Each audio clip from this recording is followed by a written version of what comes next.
Sekarang ini sudah muncul orang-orang yang sangat berani menghukumi sesuatu atas dasar Al-Quran atau hadis secara langsung. Mereka tidak lagi peduli terhadap pendapat para ulama yang ilmunya jauh lebih tinggi daripada mereka semua. Anehnya lagi, mereka berani atas nama Imam Asy-Syafi'i yang menyuruh mereka untuk mengikuti hadis sahih dan tidak perlu menghiraukan ucapan Imam Syafi'i. Lalu dengan gagahnya mereka berkata bahwa Imam Syafi'i pernah berkata, "Idza shahhal haditsu fahuwa madhhabi." Apabila hadis ini sahih, maka itulah madhabku. Mendengar ucapan Imam Asy-Syafi'i tersebut, mereka tidak mau lagi berpegang teguh kepada salah satu daripada 4 imam madhab, dan mereka lebih memilih hadis yang dinilai sahih oleh mereka sendiri.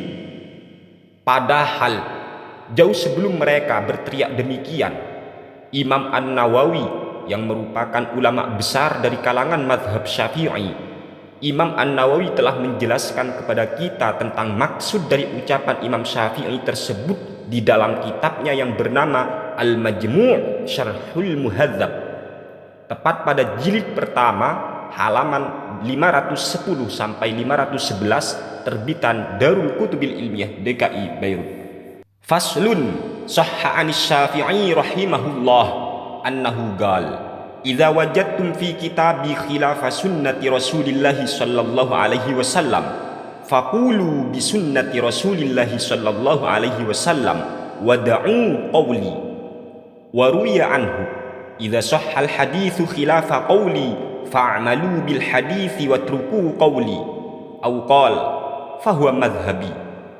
Artinya, telah benar Imam Asy-Syafi'i berkata, apabila kalian menemukan di dalam kitabku sebuah ucapan atau pendapat yang bertentangan dengan sunnahnya Rasulullah Shallallahu Alaihi Wasallam, maka katakanlah apa yang sesuai dengan sunnahnya Rasul dan tinggalkan pendapatku.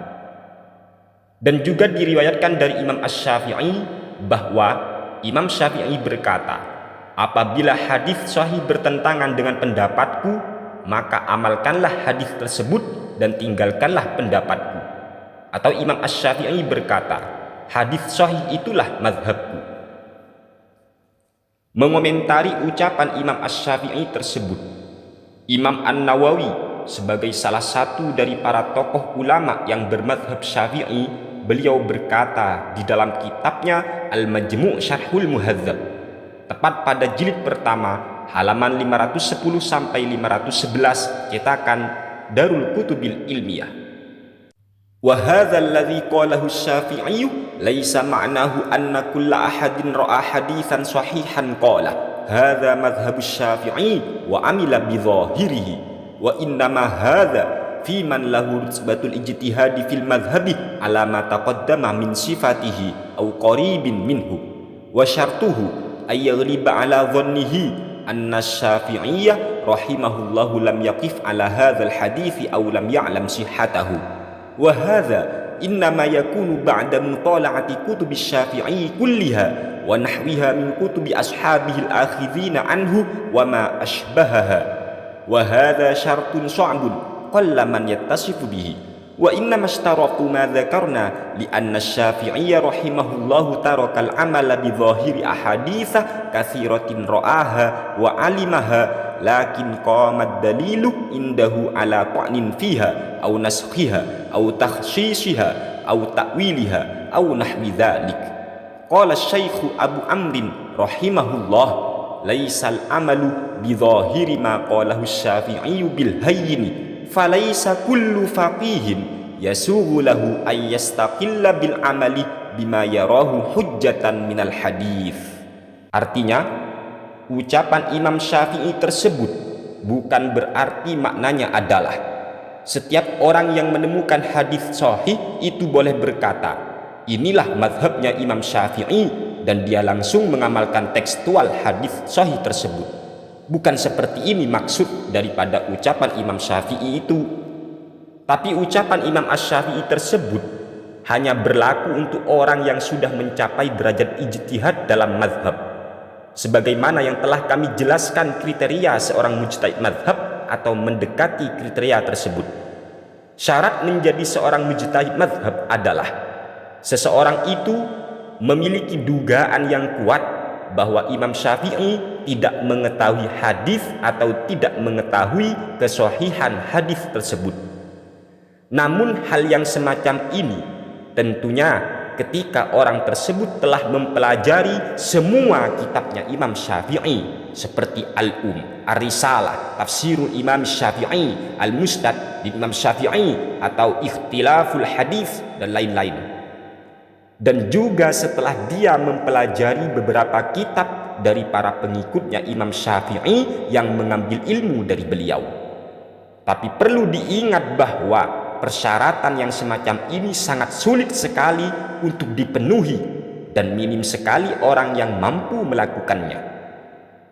Para ulama memberikan syarat yang demikian karena Imam Syafi'i itu bukan tidak tahu hadis sahih, tetapi beliau itu tidak mengamalkan tekstual hadis sahih tersebut yang pernah beliau lihat atau beliau ketahui. Tentunya sikap beliau ini yang tidak mau mengamalkan tekstual hadis sahih tersebut, pasti beliau memiliki dalil yang menurut beliau sendiri hadis tersebut memiliki cacat, atau hadis itu sudah dimansuh, atau hadis itu telah ditakhsis, atau hadis itu telah ditakwil dan lain yang semacamnya. Syekh Abu Amr rahimahullah berkata, mengamalkan zahirnya ucapan Imam Syafi'i itu tidak gampang, maka tidak boleh bagi setiap faqih, tidak boleh bagi setiap orang yang merasa dirinya ahli fikih, tidak boleh mengamalkan hadis yang menurut dirinya sendiri boleh dijadikan hujjah. Begitu teman-teman ya, lihat sendiri di dalam kitab Al-Majmu' Syarhul Muhadzab, ini karya daripada Imam An-Nawawi, jilid pertama halaman 510 sampai 511, terbitan Darul Kutubil Ilmiah DKI.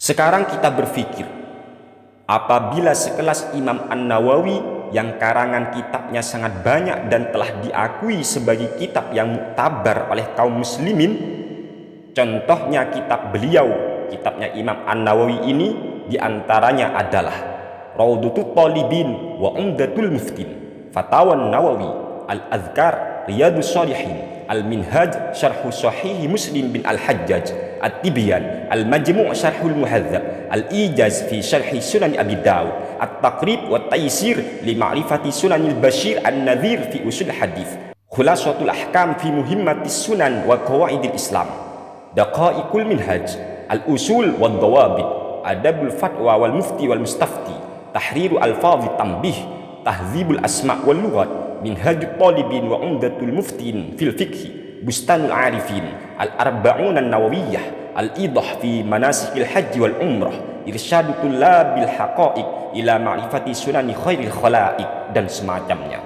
Apabila Imam An-Nawawi yang sealim ini masih mau mengikuti mazhab Imam Asy-Syafi'i atau ulama-ulama yang lainnya yang juga banyak karangan kitabnya masih ingin bermadhab, dan mereka walaupun sudah alim sangat luar biasa bagi kita, mereka ternyata masih bermadhab, maka sangat aneh ketika ada orang yang hanya berbekal satu hadis yang menurutnya sudah sahih, lalu dia meninggalkan madhab dan berpegang teguh kepada hadis yang ia nilai sahih, walaupun dia sebenarnya tidak paham apa maksud hadis itu. Dia tidak mengerti bagaimana asbabul wurud hadis itu, bagaimana syakul halnya, syakul lugawinya, syakul saqafinya. Loh, ini penting teman-teman ya. Makanya jangan terlalu sombong. Sekelas Imam An-Nawawi yang sudah alim ini masih takut mengamalkan dohirnya ucapan Imam Asy-Syafi'i. Imam Syafi'i ngomong seperti itu bukan untuk sembarangan orang, bukan. Itu bagi ulama yang sudah tingkatannya mencapai derajat mujtahid dalam mazhab.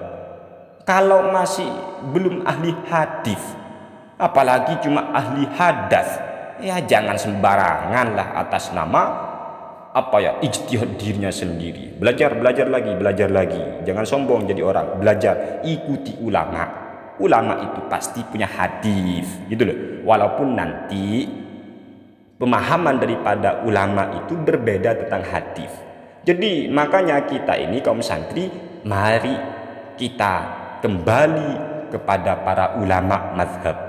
Bukan lari ke hadisnya, karena kita ini memang sepakat kalau hadis harus diikuti. Namun cara memahami hadis itulah yang kita permasalahkan.